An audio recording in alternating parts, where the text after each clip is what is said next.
Lockdown से पहले गीता के घर का नजारा कुछ ऐसा था कि रोहन ऑफिस जाता था और शिवन स्कूल। जिनके घर से जाने के बाद गीता काम खत्म करके बाकी समय आराम करती थी। लेकिन लॉकडाउन के बाद ऑफिस और स्कूल घर में ही खुल गए और इससे गीता का हाल वो तो आपको देखने में ही मजा आएगा। शिवेन, ओ शिवेन, महाराज उठने के लिए क्या 21 तोपों की सलामी लेंगे? अरे बिस्तर से बाहर निकल, ऑनलाइन क्लास स्टार्ट होने वाली है। अरे तुम भी हद करती हो, स्पीकर की तरह चिल्लाने की क्या जरूरत है? दिख नहीं रहा मेरी कॉन्फ्रेंस चल रही है। अब कैमरा और स्पीकर ऑन कर रहा हूं, मुझे कोई शोर नहीं चाहिए। इस पर जैसे ही रोहन लैपटॉप का कैमरा और स्पीकर ऑन करता है तभी कुकर की सीटी बजती है। करा लो अब इसे चुप। लॉकडाउन नहीं हुआ, मेरी मौत का फरमान जारी हो गया। दोनों बाप बेटे ने नाक में दम किया हुआ है। ऐसा बोलकर गीता वहां से शिविन के कमरे में पहुंच जाती है, जहां शिविन अभी भी सो रहा होता है। ओ आलसी, अब अगर 5 मिनट में नहीं उठाना तो आज तेरा गेम और यूट्यूब कैंसिल। माँ की बात सुनकर शिविन बिना 1 मिनट गवाए उठ खड़ा होता है। उठ गया, अभी नहाकर भी आता हूँ। ये नाटक कहीं और, मुंह पर गीला कपड़ा मार और पढ़ने बैठ। शिविन की ऑनलाइन क्लास स्टार्ट हो जाती है, जिस पर गीता उसे वहां बिठाकर रसोई में चली जाती है। थोड़ी देर में उसे कमरे से कुछ आवाज सुनाई देती है, जिसे सुनकर वो कमरे में वापस आती है। हाय राम, तुझे क्लास अटेंड करने के लिए बोला था, कैमरा ऑफ करके बिस्तर पर नाचने के लिए नहीं बोला था। मम्मी मुझे कुछ समझ नहीं आ रहा, आप बाद में पढ़ा देना ना, वैसे भी अटेंडेंस तो लगी गई है। हाँ हाँ बेटा, जरूर बन जा। तू अभी से हम सबका बाप बन जा। अरे नहीं मतलब कहां से लाते हो इतना दिमाग, और पढ़ाई करते हुए ये चला कहां जाता है? नाइस क्वेश्चन, दिमाग से पूछकर बता दूंगा। शिविन की बातों से परेशान होकर गीता उसे मारने के लिए जैसे ही आगे बढ़ती है तभी वो कमरे से बाहर भाग जाता है। अब शिविन आगे आगे और गीता हाथ में चप्पल पकड़े उसके पीछे पीछे पूरे घर में दोनों घूम रहे होते हैं।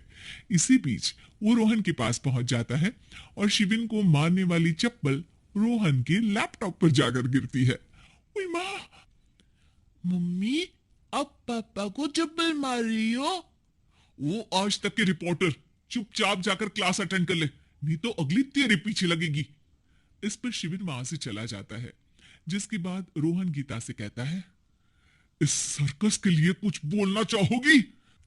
अरे क्या करूं, जब से तुम दोनों घर में रहने लगे हो, घर अपने आप ही सर्कस बन गया है और मैं तुम्हारी नौकर। कभी बेटी को संभालो तो कभी बाप के नखरे उठाओ। इन्हीं सब उथल पुथल में दिन बीतते रहते हैं, जिसमें हर रोज घर के अंदर कुछ नया सियप्पा खड़ा मिलता है, जो ज्यादातर शिविन और रोहन के ऑनलाइन स्कूल और ऑफिस से रिलेटेड ही होता है। एक सुबह, शिविन चल उठ, आज की क्लास जल्दी है। कैमरा ऑफ करके आप अटेंड कर लो। अरे ऐसे छित्तर पड़ेंगे दादी नानी सब एक साथ याद आ जाएंगी।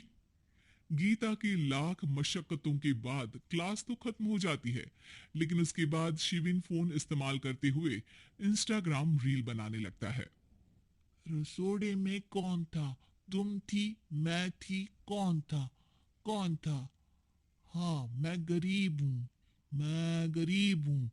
अरे ओ गरीब के बेटे, आजा, मैं बनाती हूँ तुझे गरीब। मैं बताती हूँ रसोड़ी में कौन था। पढ़ाई करने बोलो तो इनकी माँ मर जाती है, और ये पागलपंतियां जितनी मर्जी करा लो। गीता शिविन को डांट रही होती है, तभी रोहन बीच में बोल पड़ता है। अरे बच्चा ही तो है, इतना गुस्सा क्यों कर रही हो?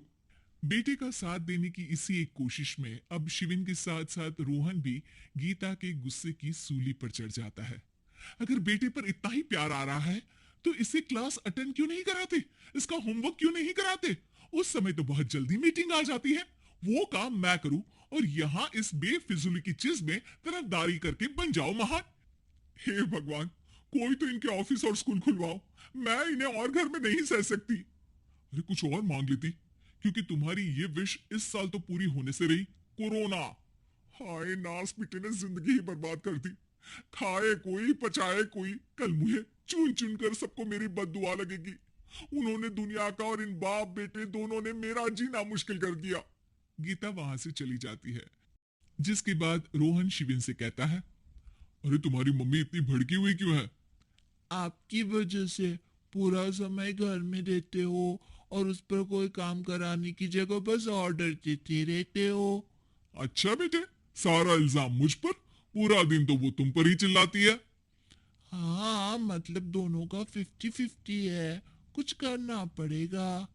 वो कहते ना, make the best out of worst. I have an idea. वैसे तुम्हारी माँ सही कहती है, बहुत जुबान चलाने लगे हो, कम बोला करो।